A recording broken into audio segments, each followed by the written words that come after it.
Hello and welcome Universe Mode. This is NXT. We are just 1 week away now from the iconic matchup at NXT, from the matchup that will shape potentially the future of NXT as a whole, when Coren and Okada go one-on-one for the NXT Championship. However, while that is next week, we do not focus on it as for right now. We instead turn our attention to other stories developing, some sadly still around that man. As we see here, to start things off tonight, we're going to be hearing from the man who was attacked by Coren a few weeks ago. Larry Zbyszko will have a few words to say, perhaps in regards to what transpired there in that title match next week. Zbyszko is back up on his feet and he's ready to have a few words to say against his, I guess you could say, arch rival. Zbyszko, however, is ready to deliver a few words, and certainly the condition of what he says may well have an implication on the main event, because as we see here, it's a rematch from TakeOver London. It's a rematch from a long time ago. Stone Cold Steve Austin to go one-on-one with Coren himself. Austin has said that he will bow out as of in a few weeks, but before he goes, he wants to leave, taking on the man who he believes was his greatest rival. He wants to go up against Coren one last time and leave with his head held high. So that being said, before we get to that, we got a great night of action to get you through, and we're going to kick things off by hearing from Zbyszko himself.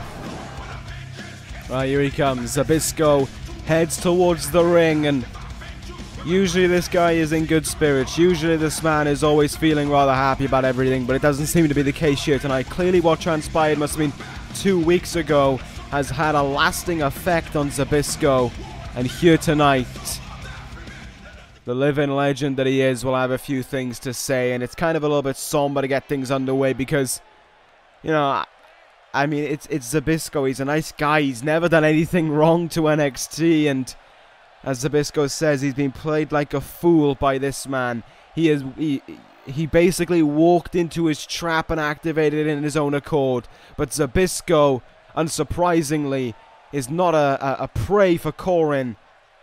Rather, he is the predator. Why does Zbyszko think this way? He sees it as this way because what Coren has done to get that championship shot may well have been despicable enough as it was, may well have been disgusting enough as it was, but one thing that he has done is he's got himself locked in the ring with arguably the greatest superstar in NXT. Okada is not someone you ever overlook. And to serve as a stern warning, as a stern reminder to Coren, just because you got as you wished does not mean that all of a sudden you have roughshod over NXT. He's almost digging away, trying to chip away at Coren, reminding him last week Okada floored him with the Rainmaker, and next week he'll do it again. Zbyszko shouldn't dislike any of his talents on his roster, but he hates Coren. Zbyszko, certainly no love lost between him and Coren. One half of the NXT general manager is ready to see next week, and perhaps ready to see the title stay around Okada's waist. We're not going to dwell on what Zbyszko said there, even though he had a lot to say, and even though it wasn't exactly all respectful towards the challenger next week. I don't think any of us care. What we are going to focus on right now is an NXT Global Championship matchup to get things underway on NXT. Cedric Alexander will challenge Kurt Angle for that oh my god, you are kidding me! This is not happening! This is not okay! This is disgusting! How can anyone let this happen again? First Tyler Bate was picked on for weeks on end, and now Cedric Alexander? Oh, come on! Have you no shame, Coren? Have you no feeling of guilt or anything in that vile mind of yours? Coren with Cedric up, oh, torture rack neck breaker on the steel ramp here. Cedric was expecting an incredible match here tonight against Kurt Angle, and instead he's got just the opposite. He's got a beatdown at the hands of the #1 contender for the NXT Championship. This is disgusting. This is vile. Cedric trying to fight back, but Coren doesn't see why Cedric should have that right. Oh my god! What a neck crack that was. That looked serious there. Cedric just came out here just to have a match. He just came out here just to try and be a champion. And Coren, because he plays by his own selfish rules and selfish games, decides that's not the case. Absolutely disgusting. I don't know what to say. I don't know what to say anymore. There's nothing that can be said about him, and there's very much less that can be said about him that's respectful. Coren is a sick son of a bitch. And even though, you know, sometimes on other shows you see my allegiances lie towards the superstars who could, at a slim stretch, go to the lengths that Coren does, it does not mean I side with this man at all.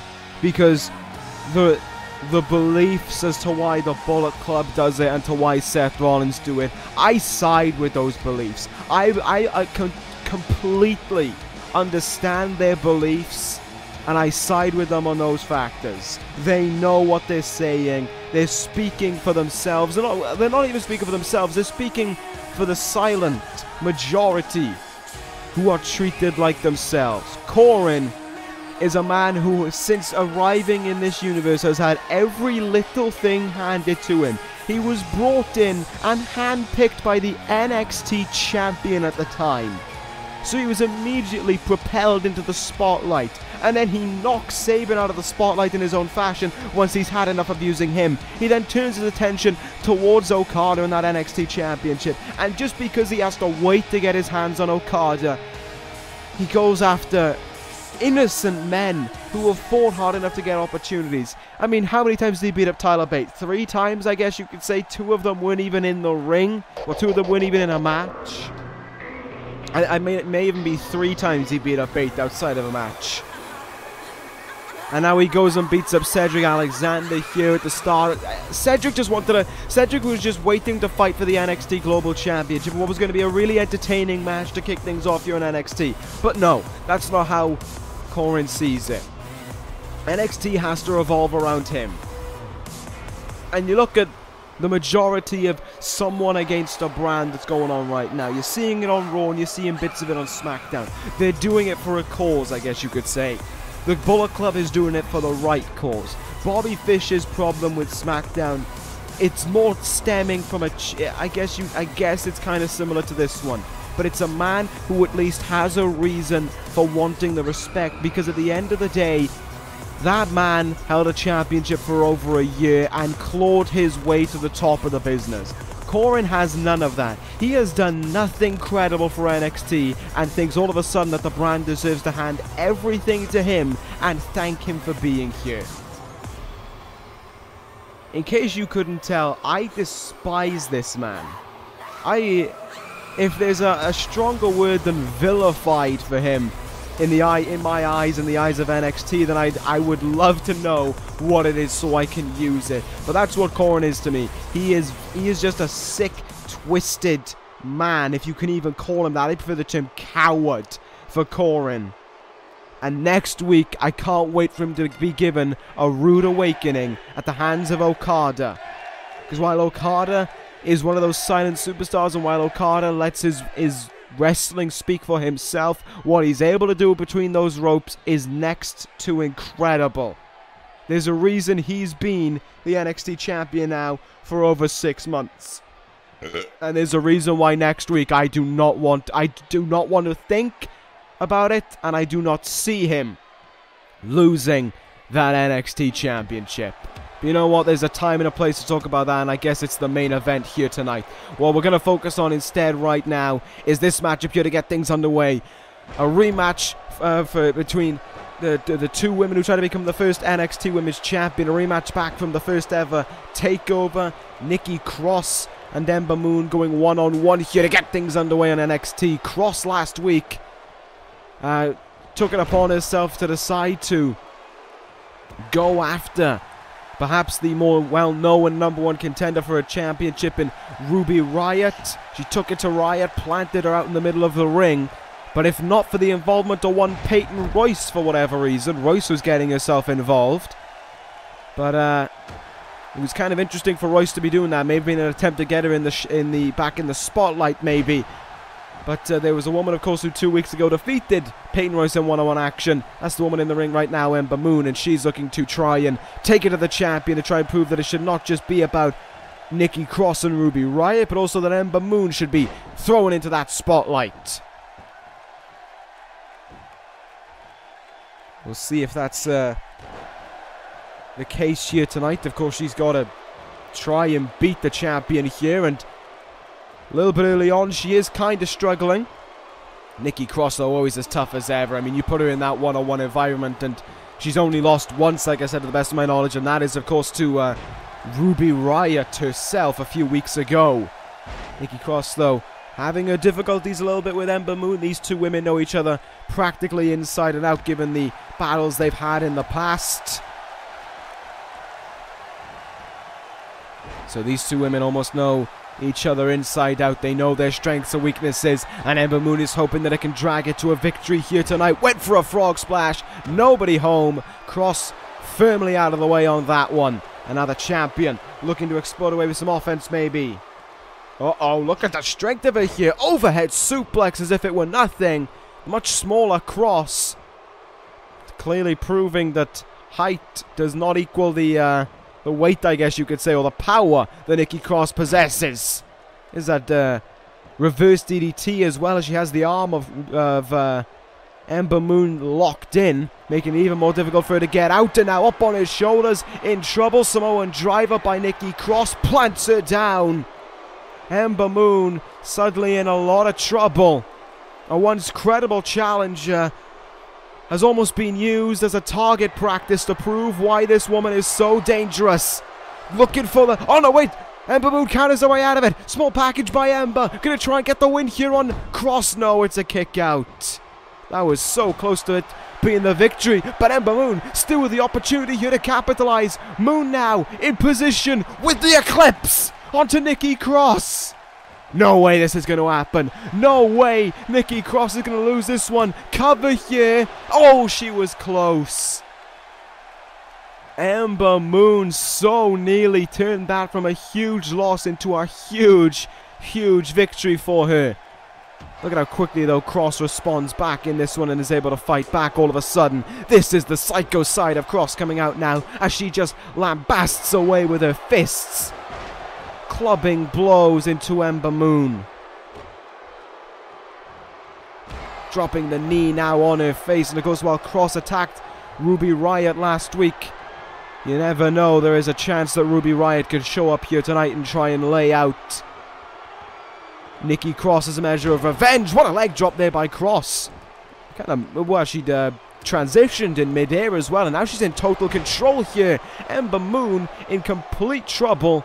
The women's champion trying to go back to her ways of dominance. Moon now, Moon in trouble. Cross gonna put her legs in the ropes. This is how she won the title at the first takeover, and it's how she wins here tonight as well. Ember Moon, deja vu for her.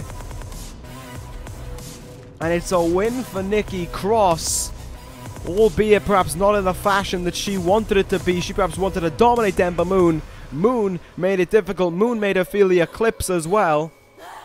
But however, it is victory for Nikki Cross nonetheless. Does this prove maybe that there is only one #1 contender for that championship? Does it prove that the fighter that is Ruby Riott and the woman who will never say die in that attempt to win the title has got herself another opportunity against the champion lined up now as a result of this loss? I don't know. Of course, I'm not on the NXT booking team, so I can't say for sure, but we can always assume as much maybe.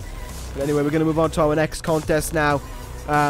Hopefully with no interruption by Coren this time around. Coming up next, it is going to be Bret Hart going one-on-one with Shelton Benjamin. Well, here we go. We move on now to a match that could potentially have a role in determining the next #1 contender for the NXT Global Championship for all we know. I'm holding with bated breath right now. Oh, okay. Oof.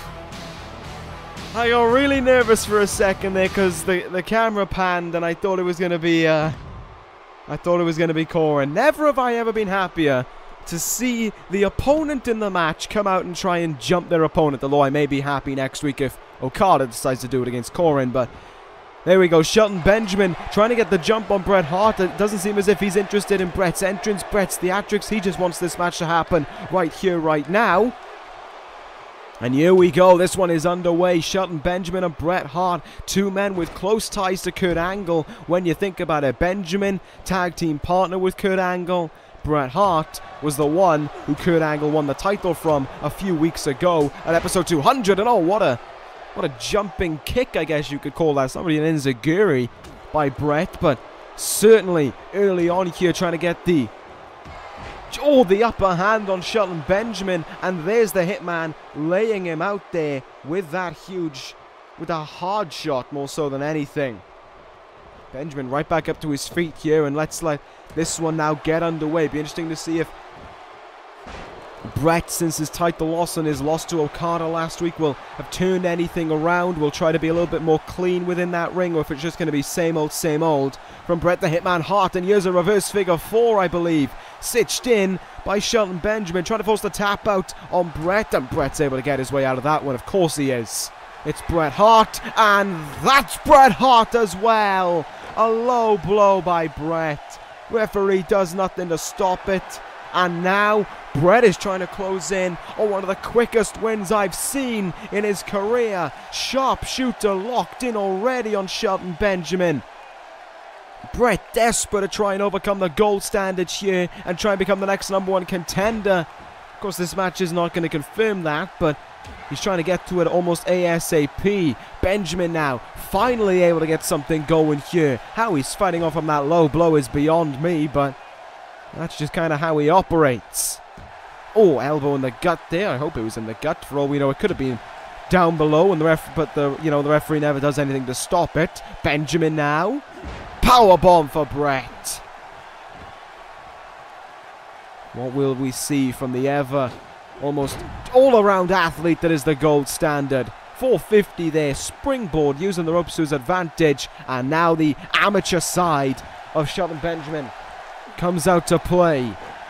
And we know he's an expert amateur wrestler, but so is his opponent, Bret the Hitman Hart.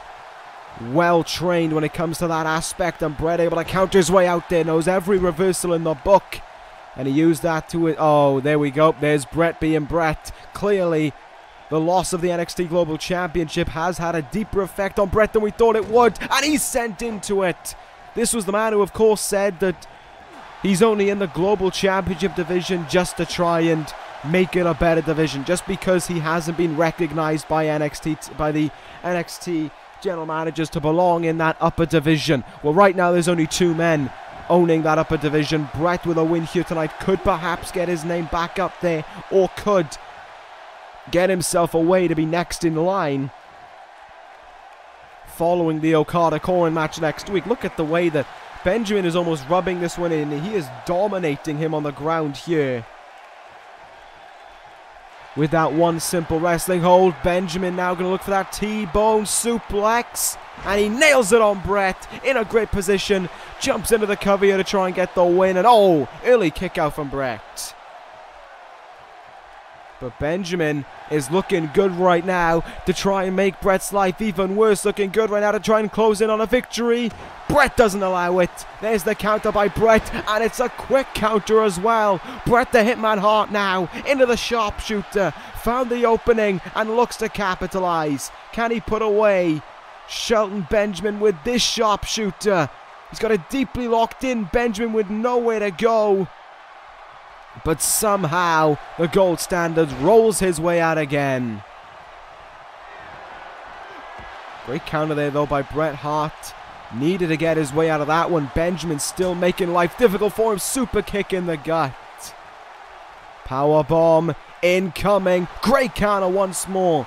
Much as Bret Hart's actions have been disrespectful as of late, it is safe to say that he knows how to get himself out of almost every predicament. And oh, he knows how to cheat his way out of every single one of them as well. Chest first into that steel ring, into the steel rung.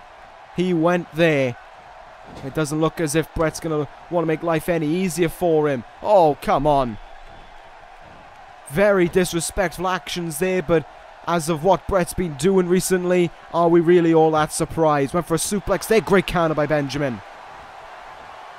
And Benjamin keeping it fair and respectful, keeping Bret out of the other turnbuckle. And look how quickly there Benjamin snapped in with that snapmare and into the leg scissors shear, following up with the elbows, raining down onto the face of Bret Hart. It's very much so a back and forth match right now. Looking for that T-bone once more. Will he connect with it?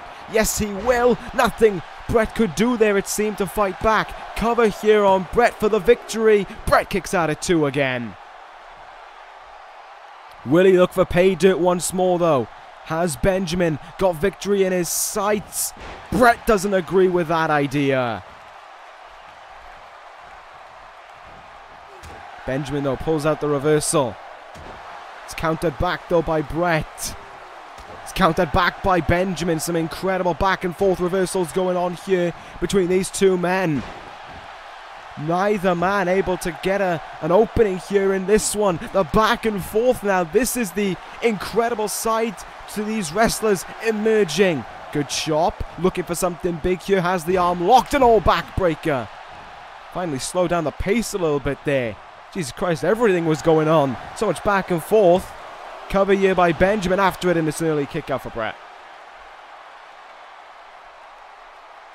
Let's see if Benjamin will look for pay dirt once more. He's got Bret in a vulnerable position here. Bret able to counter there for a second. Only for a second, because Benjamin pulls out a counter of his own. How these two men are countering each other back and forth, I don't know, but Bret here into the small package. Now desperate to try and put away Shelton Benjamin, and he almost did it. Bret now almost has to think, what can he do? Because Benjamin is countering. Oh, that's what he's going to do. He's going to send Benjamin into the ring post again. Chest almost in agony as it collides there. And now Bret with the low blow. Into the cover now goes Bret. Going to try and put Benjamin away with it. And he can't. Bret's out at 2. But I think it is still an opening, a strong opening for Bret Hart to go for another one. And he will. I don't think Benjamin's got any fight left in him, especially after a second low blow. Such a cheap tactic by Bret, but it's one that Bret uses all the time for victory, and the referee never stops him for. He taps out to the sharpshooter there. Bret the Hitman Hart with another victory to his name.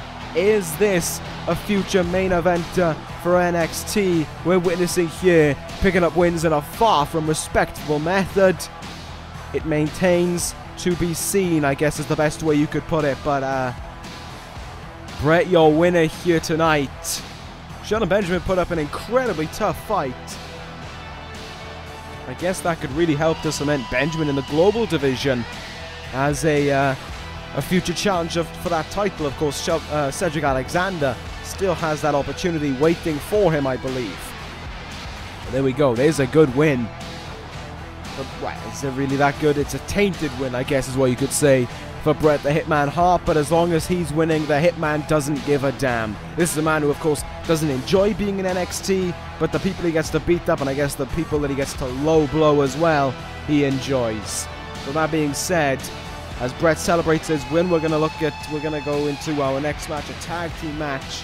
The Broken Kings, who picked up a huge win last week over the Rated R show, will take on the former NXT Tag Team Champions in the D.C.C. Well, two teams up next who are, in their own ways, completely devoid of being anything close to the phrase normal. First out come the Broken Kings, who are especially unnormal. I think weird is the correct word to describe them. There is the special stone or whatever it is of the Broken Kings, Macho Man, enabling the one himself to arrive any moment now from this myriad of steam and smoke. There he is, Broken Matt Hardy. This duo is something else. Weird isn't even the word to describe them. Ever since the debut, once again, we've got to link it into him. Ever since the debut of Coren in this universe, when he destroyed Macho Man at the first takeover, Macho Man's been locked in this state of just almost as if like his mentor is broken Matt Hardy. And we can see as he heads towards the ring just how truly broken Matt is. He can't even walk to the ring without being distracted by something. Before, it used to just be a funny voice he put on, essentially, and a streak in his hair, but now it is far worse than before. Now it is the case of a man who is, to put it nicely, seriously demented. And somehow they found a way to make this team work.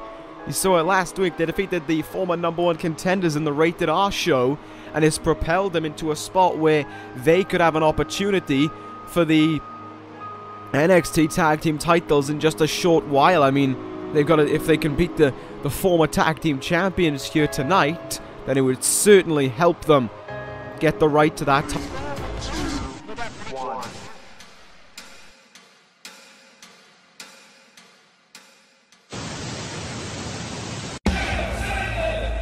However, of course, there is, without a doubt, the trio who chooses to disagree with that, and here they are, the D.C.C. coming towards the ring. Bram leading them front and center this time round. Not the man I'd expect it to be, but certainly unity within the D.C.C. being shown right about now, which they need more than ever after they've kind of crumbled. Takeover Brooklyn was their weak spot, essentially. They crumbled under the pressure there. And they lost, of course. Sabin lost the right to try and compete for the NXT Championship. Bram and Daniels lost their tag team titles to American Alpha. For some reason we cut to the crowd there, I don't know why, but Bram is leading the charge, of course, as I said, as they head towards the ring, and I don't really know what will the huge difference be for the D.C.C. if they were to lose this one. It would ultimately kind of chuck them out of any chance of having a #1 contenders match anytime soon for those titles, but it is really difficult to say. I mean, you look at this team though on paper, you look at Bram and Daniels, I'm assuming they're the ones doing this matchup. Might be Bram, might be Sabin as well, because he's in his gear ready to compete, but you look at this duo and the success they've brought around in the past, and you think that this should be a cakewalk for them.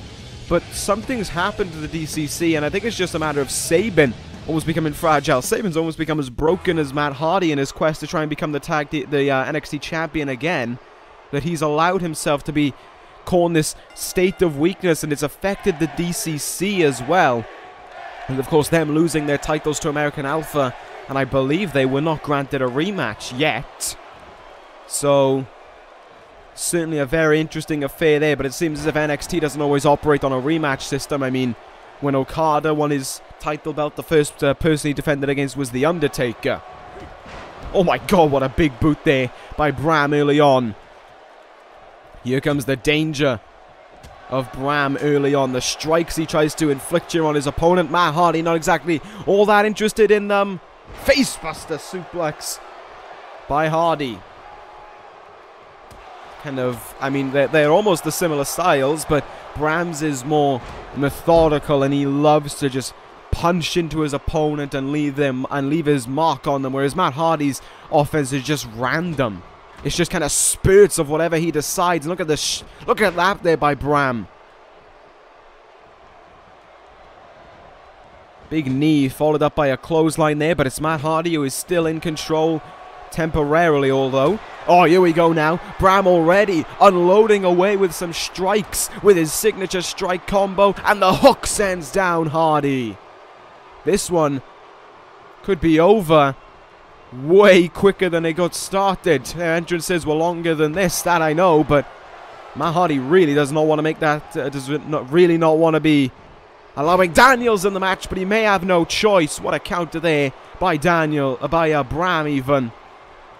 From attempted bit of agility by broken Matt Hardy.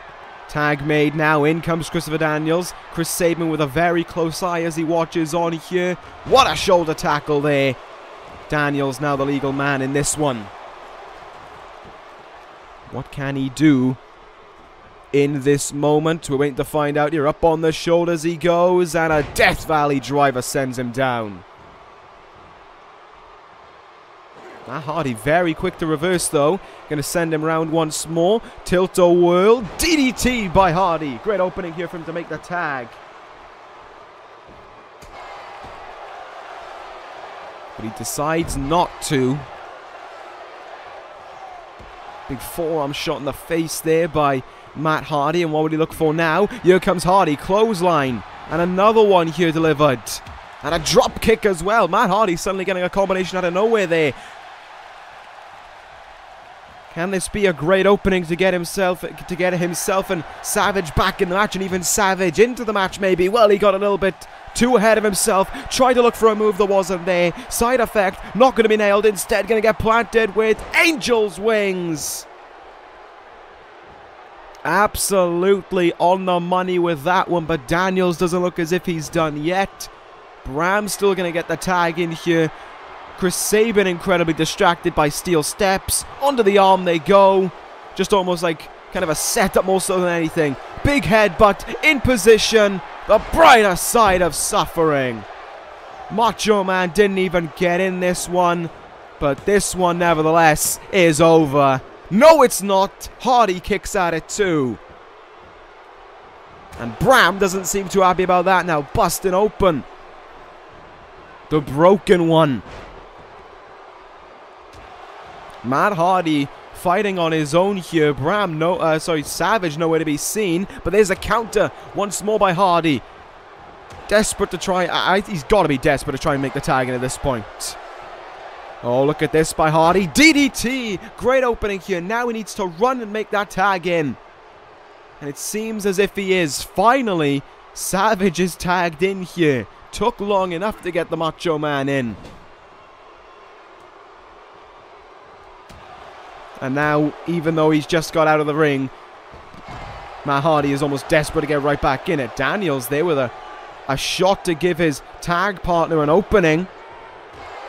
And that's exactly what he got as a result of it. And speaking of shots, seems as if a few more are going to be unloaded here by Bram. Onto the Macho Man. Bet he's happy he got involved in the ring now. Can Sabin seriously stop being distracted by steel steps?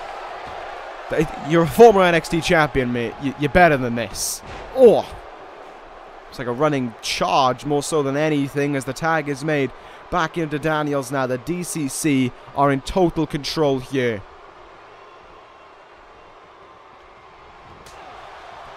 Macho Man finally got the tag in. He hasn't been able to do anything since it. Up on the shoulders now goes Savage and down for the Death Valley driver. This is all a quest for the D.C.C to prove their dominance and to prove that they are, without a shadow of a doubt, next in line for the NXT Tag Team titles. How Bram didn't get Savage off that second rope, I'll never know.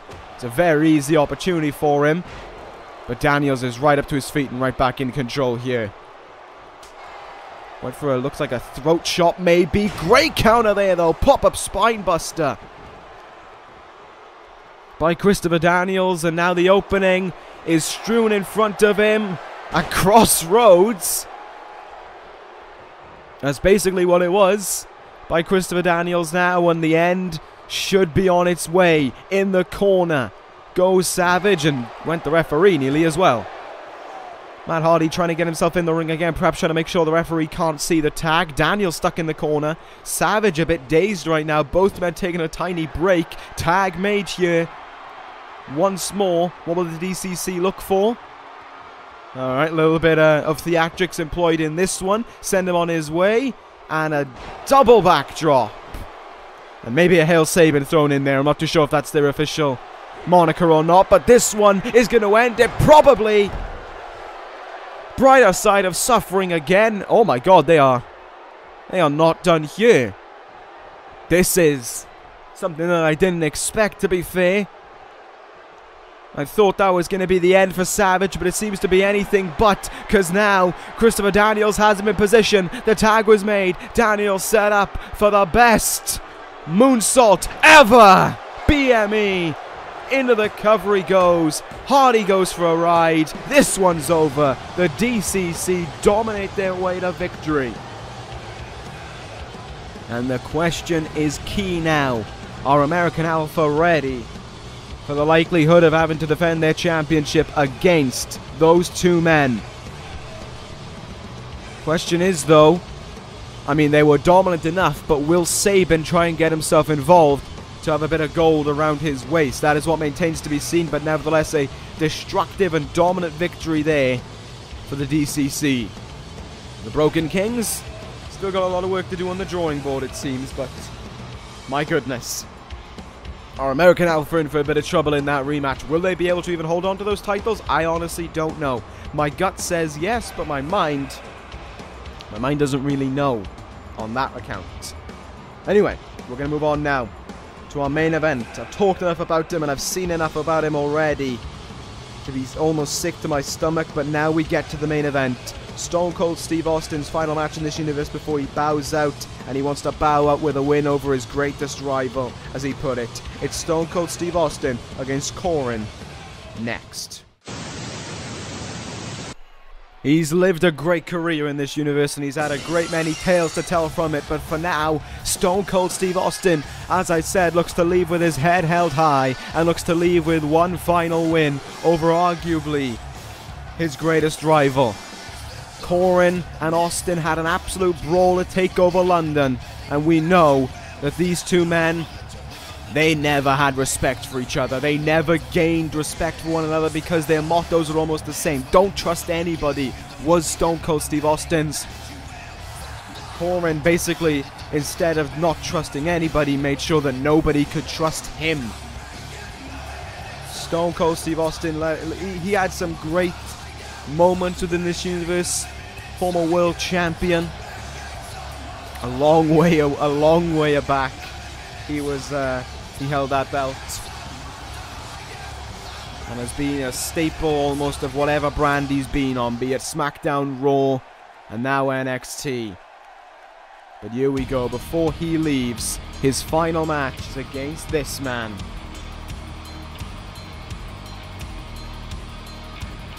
A man who is just 1 week away from, I hope, not becoming the NXT champion. I would love nothing more than for that to be the case.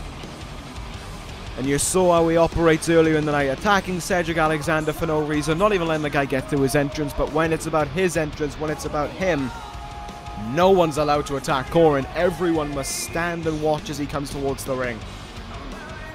Because God forbid someone takes some spotlight time away from a man who has forced his way into the spotlight, bullied others out of it, and kicked those out of it, who even supported him every step of the way.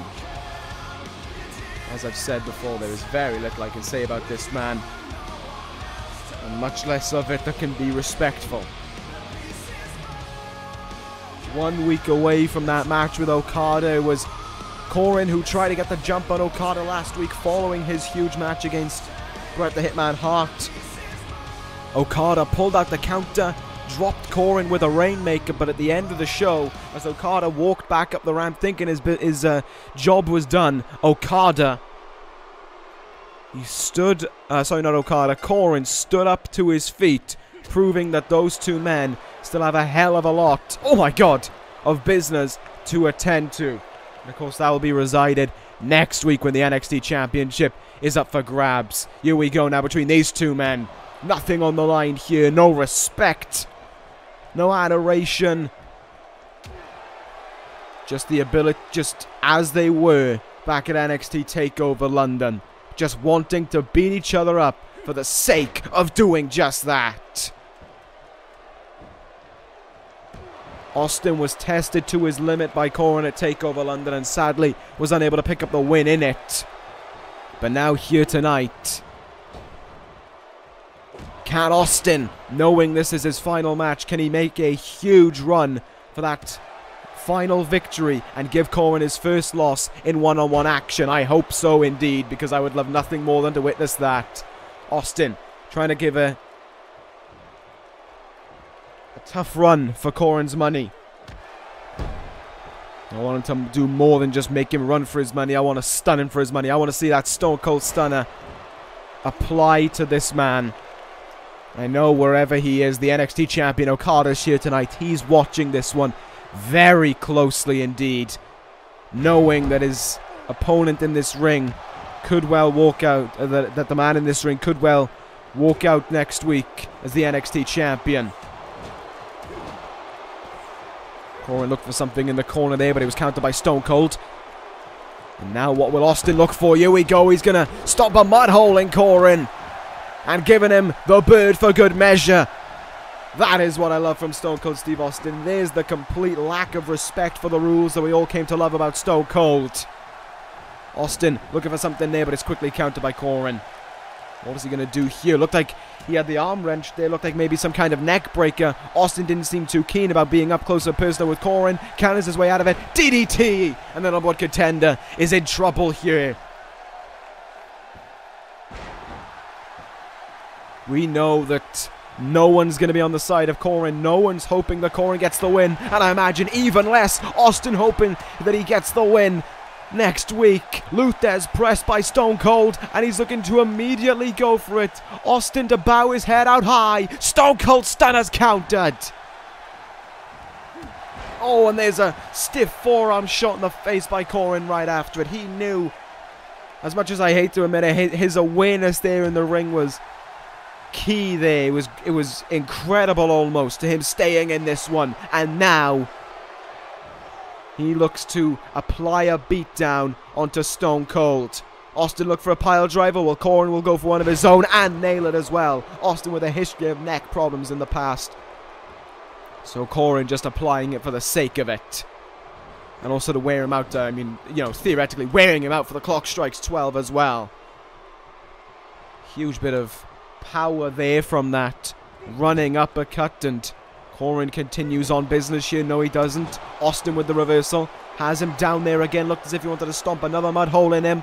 Coren counters. In the corner we go again. Now what will we see?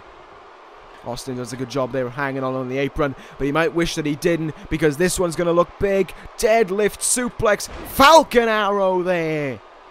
The strength of this man being demonstrated wholeheartedly. Up to the top rope now goes Coren. Oh my goodness, a diving knee drop. First cover of the match, I believe this one to be. Coren looks for it, unable to put him away though. Only a 2 count. Be interesting to see what more Austin can bring out now, because he is getting beaten down by Coren, and this is something I don't enjoy seeing. Finally, Austin with a reversal here. Suplex there by the Rattlesnake. And Austin looks for a cover now, kind of hoping that Coren wore himself out in that beatdown. Austin looking for something a bit more technical, something we don't usually see from him, and there's Coren getting out of it very quickly. Very frustrating to see there. Uh-oh. This one not looking good for Austin. Oh my god, alley-oop bomb! Into the ropes he went with that one.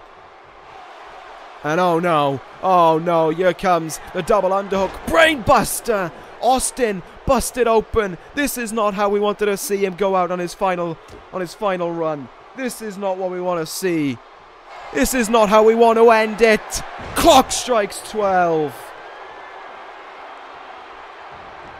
Coren into the cover. Makes the count. 1, 2. Yes! Austin kicks out at 2. Just because he's bowing out does not mean that he'll let it slide easily. Austin will bleed until there's no essence left in his body, until he has dripped the final drop of blood from his body. Especially when the man he gets the pummel into is Coren. There's the elbow there by Austin. Come on. You know you've got it in you. You know you can do it, man. I want to see it. Austin into the cover here on Coren, but he's out early. Austin needs to just pick him up. He needs to stop trying to be technical. He needs to stop trying to do something that he can't. He just needs to hit that Stone Cold Stunner and go into the cover. Coren's busted open now. An exact repeat of TakeOver London, when both men were busted open in that match. Punch there by Austin. Austin, Stunner! Stone Cold Stunner. Thank you very much, Stone Cold. There's 2. No, he kicked out at 2. God damn it.